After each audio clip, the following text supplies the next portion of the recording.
Hello everyone, Dr. Suneel Dhand, internal medicine physician. Welcome to another video. I've made a number of videos over the last several months actually regarding the concerning increases in excess deaths that we're seeing across the Western world. And I've said many times that the mainstream medical establishment is not taking this seriously at all, neither is the mainstream media. Well, that may have changed in the last few days because guess what? There has been a series of articles published in mainstream media publications regarding a paper that was released that claims to know why we may have been seeing rises in excess deaths in the United States. Let me share this with you. So here we have an article published in NPR. Republicans' excess death rate spiked after the jabs arrived, a study says. Well, that is a super interesting title right there. Republicans' death rate spiked after the jabs arrived. What could they be talking about? Let's dive in. The pandemic inflicted higher rates of excess deaths on both Republicans and Democrats. Well, of course it did. The virus is indiscriminate. But after the jabs arrived, Republican voters in Florida and Ohio died at a higher rate than their counterparts, according to a new study. Researchers from Yale University who studied the pandemic's effects on those two states say that from the pandemic's start in March 2020 through December 2021, excess mortality was significantly higher for Republican voters than Democratic voters after the shots were available to all adults, but not before. Well, that is quite a statement, and as always, whenever you see an article like this, a result like this in the mainstream media, always go to the actual source of the information, not the headline itself. So let's do that here. So it does say actually in the article, which it usually will in most mainstream media publications, so that makes it easy to actually go to the source of the information. The different rates were concentrated in counties with lower jab rates and primarily noted in voters residing in Ohio. And the study was published in the Journal of the American Medical Association Internal Medicine. So let's go to it here. You can see excess death rates for Republican and Democratic registered voters in Florida and Ohio. And here is the abstract here. They studied over 500,000 individuals. And we'll go to the main results. Between January the 1st, 2018 and December 31st, 2021, there were over 500,000 individuals, actually almost 550,000 individuals in Ohio and Florida who died at age 25 years or older in the study sample. The median age at death was 78 years old. Overall, the excess death rate for Republican voters was 2.8 percentage points or 15% higher than the excess death rate for Democratic voters.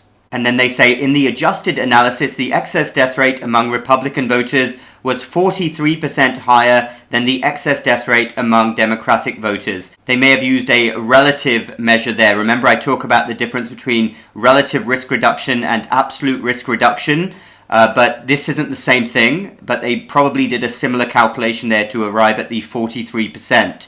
The gap in excess death rates between Republican and Democratic voters was larger in counties with lower jab rates and was primarily noted in voters residing in Ohio. And the conclusion here is that in this cross-sectional study, an association was observed between political party affiliation and excess deaths in Ohio and Florida after the jabs were available to all adults. These findings suggest that differences in attitudes and reported uptake between Republican and Democratic voters may have been factors in the severity and trajectory of the pandemic in the United States. So let's go back to the NPR article. And this is interesting here. The researchers' data also did not specify a cause of death, and it accounts for some 83.5% of US deaths rather than the entire number. And look at this part here, which needs some serious explaining. And because data about the jab status for each of the over 500,000 people who died in the two states wasn't available, researchers could only go as granular as the county level in assessing excess deaths and jab rates. That is also interesting. Now remember that this piece of research was only up until the end of 2021. So they're going back to that when we've seen huge increases in excess deaths since then, which needs some explaining. So why they are even going back to this in the first place, one cannot say when we've got more serious imminent questions to answer. And this seems like a very political article from NPR. That's not unexpected. What do they say about politics then? Well, they conclude with this statement, which is a quote, "Future policy decisions should be guided by public health considerations rather than by political ideology," say the authors of the study. This story was reported across the mainstream media. Take a look at all of these headlines here, pinning the blame for excess death on politics. What a ludicrous, disgusting situation this is.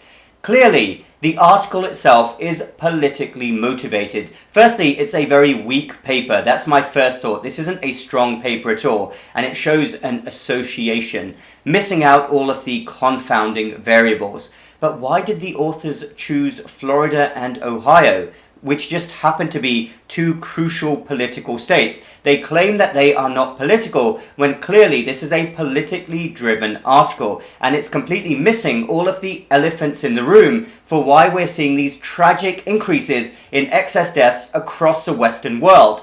Are there Republicans and Democrats in Europe as well where we're seeing the same phenomenon? Why would you even go down this road instead of discussing the real reasons for excess deaths, many of which I've touched upon in previous videos?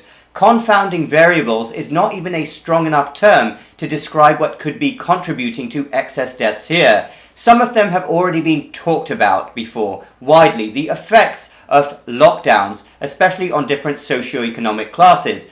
Baseline socioeconomic state, baseline health, chronic disease, obesity rates. The article was clearly focusing on jabs and saying that people who didn't take jabs were suffering increases in excess deaths. But that is a very questionable conclusion to draw when there are so many other factors involved. Real questions which haven't been answered as to why we're seeing these increases in excess deaths after the acute phase of the pandemic. It makes no sense whatsoever. But what do you expect really from a medical establishment and a mainstream media that is funded by the medical industrial complex? This is exactly what happens. So in a way, it's not surprising at all, but it's horrendous that they would go down this road of linking politics so blatantly to an absolute tragedy that is happening in real time, namely excess deaths. That's all I've got to say about that. Thanks everyone for listening. Let me know your thoughts down below. Hit the like button if you like this video and the bell button for more similar videos in the future. Remember, huge swathes of the medical establishment have unfortunately become completely and utterly corrupted. And one of the best things you can do for your health and your family's health is make the right decisions every single day. Primarily with what you eat real food, stay away from that toxic ultra-processed food, all of the food found typically in the middle aisles of the grocery stores in the United States. Go back to eating what your grandparents and great-grandparents used to eat. That will stand you in the best possible stead, along with other things as well, like exercising regularly, dealing with any stress in your life, sleeping enough. But the number one factor in helping you stay well is eating real food. Thanks everyone again. We will talk again next time.